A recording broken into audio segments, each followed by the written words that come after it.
Friends अस्सलाम वालेकुम। मैं Imran Nasir my garden channel से आपके पास हाज़िर हूँ। फ्रेंड्स, आज मैं सीडलिंग करने लगा हूँ कुल्फ़े की।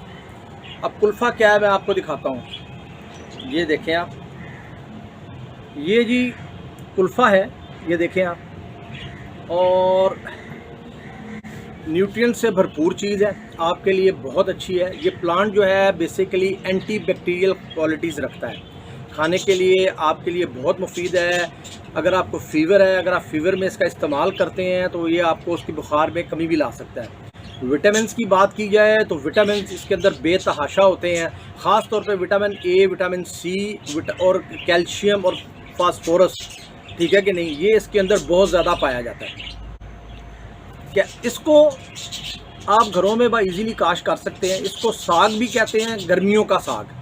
वैसे तो साग आपको पता है कि सर्दियों में होता है, लेकिन ये गर्मियों का साग है। और बाज़ार से अगर आप जाएं तो आपको दुकानों से भी ये कुल्फ़ा मिल जाता है। अगर आप वहाँ से ले लेते हैं तो बहुत अच्छा है, लेकिन अगर आप घर में इसको खुद उगाते हैं तो उस जैसी चीज़ कोई नहीं है। घर में आप उगाएंगे तो ऑर्गेनिक तरीके से उगाएंगे, आप खादों से पाक होगा, आपके लिए ये बहुत अच्छी चीज़ होगी। ये सारी प्रोडक्ट जो है इसकी, ये इसके पत्ते, इसकी टानियाँ, हर एक चीज़ जो है वो बहुत बाकमाल है, ठीक है। आप घर में इसको इजीली काश कर सकते हैं। वैसे इसका जो ग्रोइंग सीज़न है वो जो है मार्च और अप्रैल के दरमियान है। आप मार्च और अप्रैल में इसकी काश करें, ठीक है। ये अगस्त तक आपको मिल सकता है। अगर आप इसको अगस्त में भी काश करेंगे तो ये आपको भरपूर तरीके से अपनी वो देगा, काश पत्ते और अपने प्लांट्स जो है वो प्रोड्यूस करेगा। अब सितंबर है और मैं सितंबर में इसकी काश करने लगा हूँ, देखने के लिए कि आया ये सितंबर में सरवाइव करेगा या नहीं करेगा।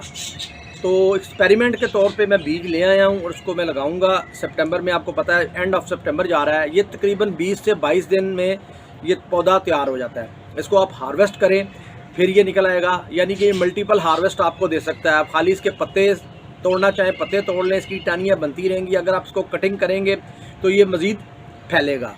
इसको आपने कोशिश करनी है कि आप मिट्टी के पॉट के अंदर इसको ग्रो करें। पॉट 1 फुट का हो जाए, 6 इंच का हो जाए, 8 इंच का हो जाए, वो आपको चलेगा। लेकिन बेस्ट चीज़ जो है वो क्यारी है।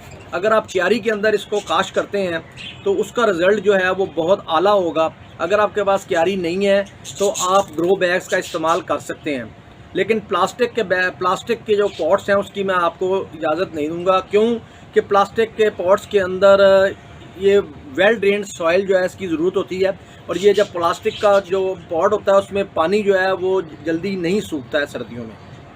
गर्मियों में तो सूख जाता है, लेकिन उसकी जो प्लास्टिक की हीट होती है उससे इसकी जड़ें जो हैं वो जल जाती हैं। वैसे भी आप गार्डनिंग में जो है वो प्लास्टिक को अवॉइड करें, लेकिन अगर मजबूरी है, कोई प्लांट्स हैं आपके पास, प्लांटर्स पड़े हुए हैं, तो आप उसको इस्तेमाल कर सकते हैं। लेकिन उन पौधों में इस्तेमाल करें जिन पौधों में आप उनमें उसको मसला नहीं है। तो इसके लिए सॉइल जो है वो बिल्कुल वेंड्रेल सॉइल चाहिए आपको, यानी कि बल मिट्टी आपको चाहिए। उसके अंदर आप थोड़ा सा काउडंग मैन्योर इस्तेमाल कर लें और उसके बाद आप उसको पानी दे के रख दें। जब ज़मीन वत्तर के ऊपर आ जाए, जिस तरह इस वक्त मेरी ये है, मैं आपको दिखाता हूँ कि ये क्यारी है। ये चेक करें, ये आप देख रहे हैं, ये क्यारी है। क्यारी को वत्तर हो गई है, आपने इसको गोडी करनी है। गोडी करके आपने इसको लेवल करना है। लेवल करने के बाद आपने इसके ऊपर बीज जो है वो स्प्रिंकल कर देंगे, तो ऊपर से हल्का सा पानी दे देना है। तो चलें जी, हम बातें होती रहेंगी, हम अपना प्रोसेस शुरू करते हैं। इसको, ये जो गर्मियों का साग जिसे हम कहते हैं, ये बड़ा बेनिफिशियल होता है आपके लिए। आप इसको घर में पकाएं, खाएं, बहुत अच्छी चीज़ है। और गर्मियों में वैसे तो साग जो है वो मिलता है सर्दियों में, लेकिन ये गर्मियों का साग है। और गर्मियों का साग तो फिर आपको पता है ना कि भी लाजवाब ही होता है। जो चीज़ आपको सर्दियों में तो मिल रही है ठीक है, लेकिन गर्मियों में अगर आपको मिल जाती है तो वो बड़ी लाजवाब है। लगता है पैकिंग बड़ी हार्ड हुई है और पूरा शॉपर हमारा फट गया, लेकिन शॉपर नहीं खोल रहा। लें जी, खुल गया। जिन्होंने कहते हैं ना लीरो लीर हो गया, लीरो लीर हो गया। इसके बीज बहुत बारीक होते हैं, बिल्कुल जिस तरह मैंने आपको पॉक चाय के बीज दिखाए हैं, आपको चाइनीज़ कैबेज के बीज दिखाए हैं, तो ये इस तरह के इसके बीज होते हैं। ये देखें, ये आप देख रहे हैं, जिस तरह मेथी का बीज बड़ा बारीक सा बीज होता है, इस तरह इसका ये बीज है।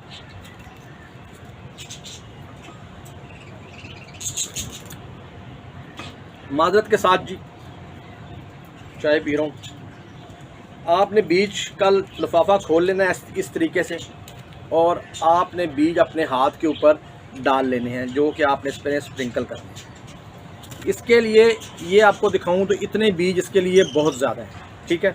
हमने इस पॉट के हिसाब से सिर्फ एक्सपेरिमेंट के लिए हमने ये किया है। इसको आप मिट्टी को आप हमवार कर लें, बिल्कुल सीधा कर लें आप, ठीक है जी। और ये आपकी मिट्टी सीधी हो गई है। मिट्टी आपकी वेल ड्रेन होनी चाहिए। मैं बार बार आपको बता रहा हूँ, जिस तरह मेथी का बीज स्प्रिंकल करते हैं, इस तरीके से आपने इसका बीज जो है वो स्प्रिंकल कर लेना है। ये हमने बीज इसका हमने स्प्रिंकल कर लिया है। ये बहुत ज़्यादा हो गया है, बहुत है, और ये बेतहाशा पौधे हो जाएंगे। चुटकी बारी हमने इसमें 2-3 चुटकी ही डाली हैं, बाकी बीज हम इसको वापस डालते हैं इसके अंदर, क्योंकि ज़्यादा बीज डालने से भी ग्रोथ में मसला आ जाता है। तो ये हमने जनाब बीज इसमें बाकी डाल दिए, कुछ गिर गए हैं मगर कोई बात नहीं है। अब बीज आपने डाल दिए, अब आपने क्या करना है कि इसके ऊपर आपने मिट्टी डालनी है, बिल्कुल छनी हुई साफ़ सुथरी मिट्टी। ये देखें, ये मिट्टी को मैं आपको दिखाऊं तो ये मैंने छाननी से छान के तमाम करके, और रेतली मिट्टी इसको, यानी कि इसमें थोड़ी सी रेत मिक्स की होती है, ताकि इसकी ये हल्की सी लेयर इस तरीके से आपने इसके ऊपर बिछा देनी है।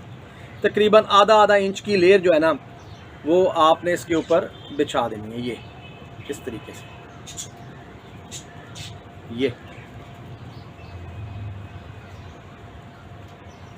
ठीक है, इस तरीके से आपने ये लेयर इसके ऊपर बिछा देनी है, और स्प्रेयर से आपने इसको पानी दे देना है।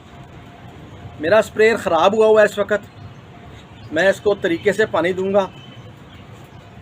आपने इसको, क्योंकि लेयर कम होती है, आप जब पानी देते हैं तो मिट्टी जो है वो हिल जाती है अपनी जगह से, तो फिर जब मिट्टी हिल जाएगी ना, तो वो फिर बीजों को भी इफेक्ट करेगी, उसकी ग्रोथ में फ़र्क डालेगी। तो ये जी दोस्तों, हमने मिट्टी डाल दी है, ये आप देख सकते हैं किस तरीके से आपने मिट्टी इसके ऊपर डाल लेनी है।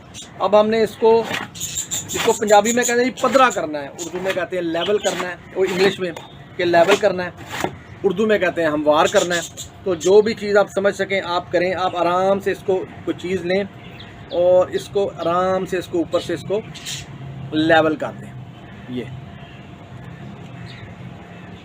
ये